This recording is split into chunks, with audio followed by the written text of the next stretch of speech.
Et maintenant l'invitée de la matinale. Elle a publié en janvier le journal de la fin de vie chez Fayard. Elle préside l'Association française d'accompagnement et de soins palliatifs. Elle est médecin chef de service dans un service de soins palliatifs à Narbonne. Alors que les deux lois sur la fin de vie sont débattues à l'Assemblée nationale depuis hier, elle livre son regard et son expérience de médecin aux auditeurs de Radio Classique.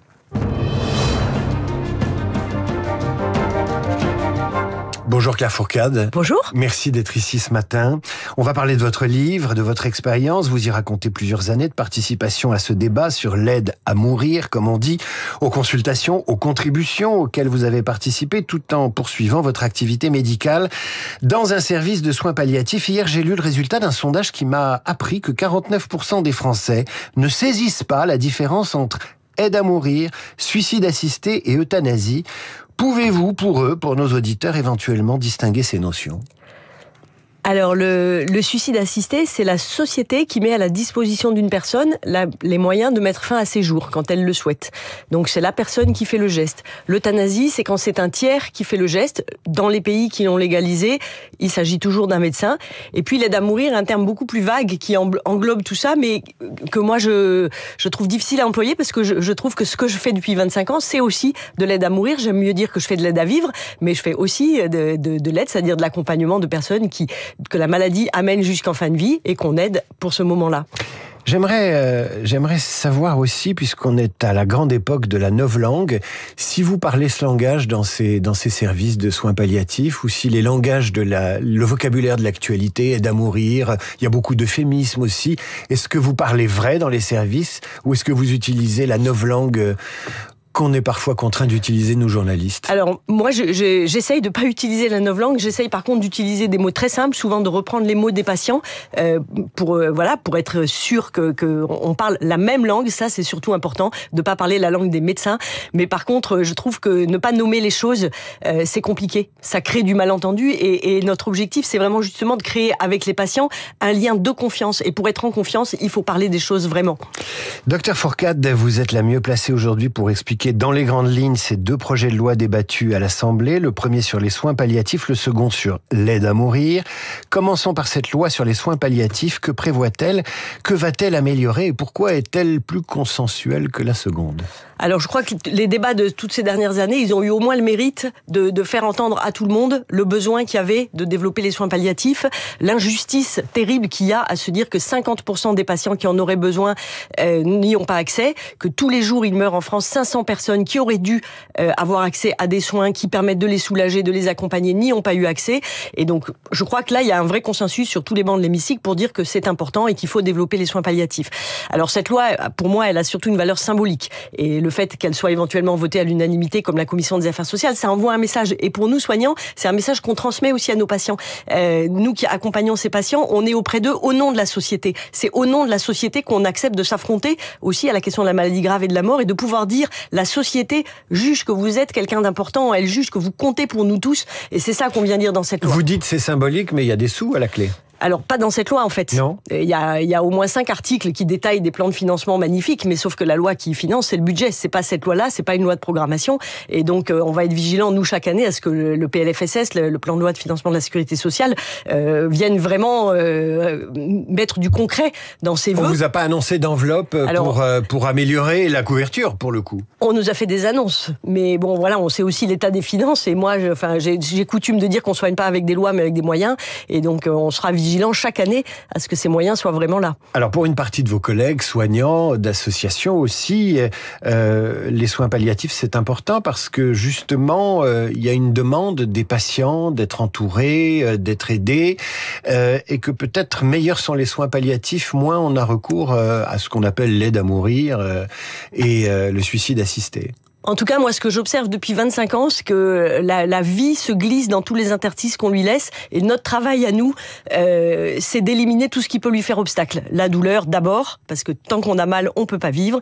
Mais aussi tout ce qui peut rendre la vie compliquée. Moi, j'ai coutume de dire que on fait une médecine de la qualité de vie, une médecine qui accompagne la vie avec une maladie grave. C'est pas une médecine de la fin de vie, mais tout le long de la maladie, on accompagne les patients pour qu'ils puissent vivre comme ils en ont envie. Et ça, c'est vraiment essentiel, je crois, pour les patients. Il y a donc la loi sur les soins palliatifs et puis il y a cette loi sur l'aide à mourir qui vient après la loi Claes-Leonetti, qui la poursuit, qui l'étend, si j'ose dire. Alors elle fait l'objet d'un débat plus vif. Vous avez votre opinion dessus et vous allez nous la donner. Mais là aussi, j'aimerais que vous nous disiez ce que contient cette loi en l'état. Alors, en l'état, telle qu'elle sort de la Commission des affaires sociales, c'est une loi euthanasie et suicide assisté. C'est-à-dire que les députés ont fait le choix que la personne puisse choisir, si elle est en fin de vie, si elle veut une euthanasie ou un suicide assisté. Il y a seulement 2 pays qui ont légalisé les 2 options dans le monde, c'est les Pays-Bas et le Canada. Et dans ces pays-là, il n'y a que des euthanasies. Donc, on peut dire d'une certaine façon que c'est une loi d'euthanasie. Donc, voilà. La question, en fait, qui est en débat avec cette loi, c'est pas la demande de mort. Il arrive que des patients demandent à mourir, que des personnes, des citoyens demandent à mourir. Ça peut être la question du suicide, comme ça peut être la question de la fin de vie. Aujourd'hui, notre société leur dit non. La question, c'est de savoir comment notre société, collectivement, souhaite répondre à une personne qui demande à mourir. Il y a un débat politique sur la question de l'aide à mourir. Bruno Retailleau parle d'un texte déséquilibré. Alors évidemment, il est inspiré par des convictions peut-être personnelles et qui sont représentatives d'une partie de son camp politique. Et puis il y a la ministre de la Santé, Catherine Vautrin, qui explique que tout cela sera très encadré. Là encore, on a la novlangue.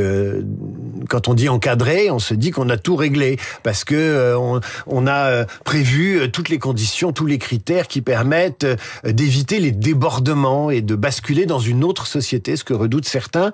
Mais est-ce qu'on peut tout encadrer, Claire Fourcade ? Moi, je ne sais pas si ça nous fait basculer dans une autre société, mais ce qui est sûr, c'est que vous avez entièrement raison. On nous dit que cette loi est très encadrée, et moi, je dis que c'est une loi du tri. C'est-à-dire à cette question de comment on répond à celui qui veut mourir, à la question de la souffrance en fait, comment on y répond collectivement, on nous demande à nous soignants de trier ces souffrances. Cette souffrance-là, oui, elle peut donner accès, cette souffrance-là, non, elle peut pas donner accès, avec des critères qui sont extrêmement flous. Et la Haute Autorité de Santé l'a confirmé la semaine dernière, c'est-à-dire que médicalement, nous ne sommes pas capables de faire des pronostics, nous ne sommes pas capables de dire ce qu'est précisément une maladie en phase avancée. Et donc, on nous demande de trier les patients pour dire à qui on dit oui, à qui on dit non. Et je trouve que dans cette relation de confiance qu'on essaie de construire avec les patients, c'est extrêmement destructeur. Cette loi n'est absolument pas une loi encadrée. C'est une loi qui vient se décharger sur les soignants de la responsabilité de décider qui doit avoir accès ou non à la mort. Et je trouve que c'est extrêmement lourd à porter. Mais si c'est pas les soignants et les médecins qui peuvent le faire. Alors moi, je trouve que les députés se sont saisis de ce sujet-là. Moi, je dis, c'est à eux au moins de nous donner un cadre qui soit après vivable. Parce que cette loi, eux, c'est leur métier, vont passer à d'autres sujets. Mais nous, on va vivre avec pendant des années, des dizaines d'années. Et c'est une loi qui va être une source de contentieux terrible. Et puis, je trouve que c'est aussi compliqué. On est dans un système de santé qui est quand même en grande difficulté à beaucoup d'endroits, avec beaucoup de patients. Et moi, je travaille à Narbonne, dans l'Aude. Le revenu moyen est de 858 €. La priorité de nos patients, c'est comment je vis au quotidien, comment je fais. Les laxatifs ne sont plus remboursés. La morphine, ça constipe. Est-ce que j'ai accès à des médicaments pour la douleur quand je peux pas payer les médicaments qui permettent d'éviter les effets secondaires? C'est ça, le quotidien dans lequel je vis. Et donc, pour moi, ce sujet qui est tellement clivant, tellement difficile, se dire que c'est ça la priorité aujourd'hui dans le monde du soin tel qu'il va, c'est quelque chose qui me paraît étonnant. Vous parlez de prise de responsabilité, du tri que devraient effectuer les soignants, les médecins. Est-ce qu'un référendum vous aiderait sur cette question ? Alors, on a pris la parole depuis quelques années dans le débat en se disant qu'on ne prend pas la parole parce qu'on a des convictions ou des opinions, mais parce qu'on a une expérience et que cette expérience de l'accompagnement nous semblait utile pour que le débat soit proche du réel, qu'on ne soit pas dans un débat complètement déconnecté. L'idée, c'était aussi de dire que nous, on ne vit pas en noir et blanc, on vit dans 50 nuances de gris, de la complexité, de l'approche de la mort, de la peur, et le référendum, c'est tout le contraire de 50 nuances de gris. C'est le débat binaire en noir et blanc, oui, non, comme s'il y avait une réponse simple à une question d'une telle complexité. Les parlementaires Sénat, Assemblée nationale vont donc discuter et débattre de cette loi. Le débat a duré, il a été très long. Vous avez eu des visites de politiques dans votre service. Savez-vous si les hommes politiques vont visiter ces services de soins palliatifs, rendre visite aux malades pour se faire une idée ? Alors en tout cas, nous, on leur propose, on les y incite le plus possible, on organise ces visites, parce qu'il me semble que... Mais ils viennent ou pas ? Alors il y en a qui viennent, c'est vraiment... Et puis d'autres qui refusent complètement, alors soit peut-être des fois par crainte personnelle, et puis parfois par... c'est plus facile d'avoir des idées en noir et blanc si on ne s'est pas confronté au réel, mais moi il me semble que cette confrontation réelle, elle fait basculer quelque chose, pas forcément changer d'avis, mais en tout cas comprendre la complexité du sujet. C'est pas un sujet juste en noir et blanc.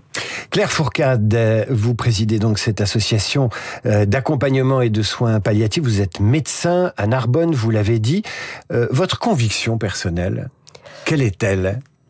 Alors, quand j'ai commencé ce métier il y a 25 ans, je me disais que peut-être, à certains moments, pour accompagner des patients, je me sentirais, en tout cas, contrainte peut-être à une forme de transgression de la loi. Pour moi, c'était clair que ça devait rester une transgression. On change pas le cadre parce que parfois le cadre est difficile. Mais maintenant, après 25 ans d'expérience, ce que je me dis, c'est que cette loi, c'est elle qui nous tient, qui nous supporte. Quand on fait face à la souffrance, et parfois c'est très difficile. Vous parlez de la loi Claes-Leonetti, oui, qui existe déjà. La souffrance des patients, comme la souffrance des familles, comme celle des soignants aussi. Parfois, on est pris dans cette souffrance-là. Et la loi, elle nous fait rempart. Elle nous aide à tenir. Elle dit, la société est derrière vous.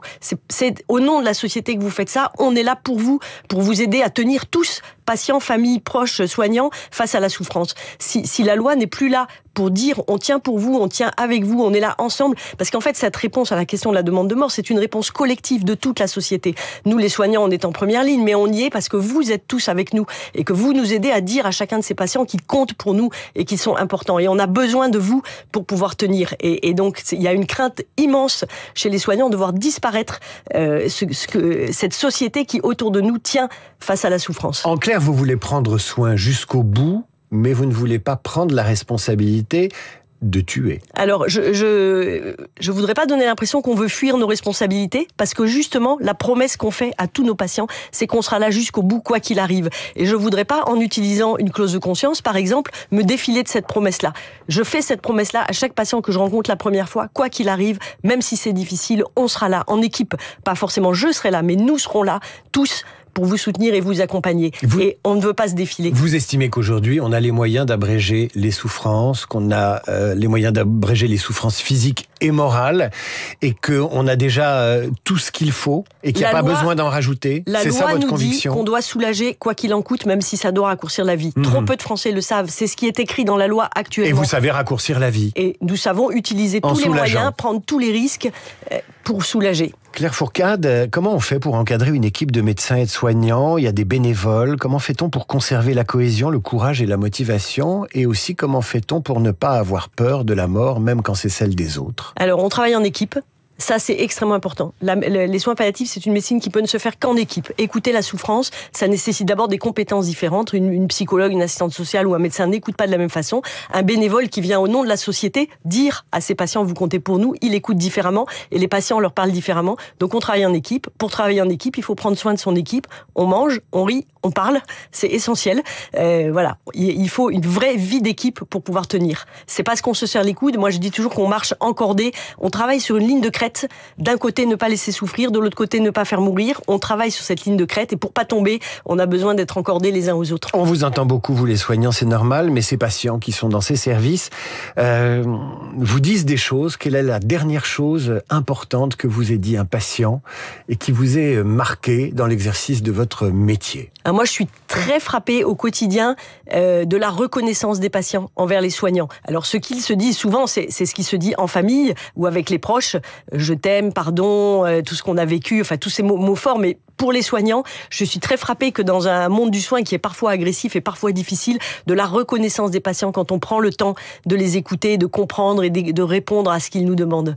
On rit encore dans ces services où c'est le silence absolu? On rit énormément. J'ai une amie qui dit toujours c'est pas des mouroirs, c'est des vivoirs, parce que la vie est comptée, elle est précieuse et elle est particulièrement intense et c'est des services où on rit énormément. Claire Fourcade, merci. Je rappelle que vous êtes médecin, que vous présidez l'Association française d'accompagnement. Merci.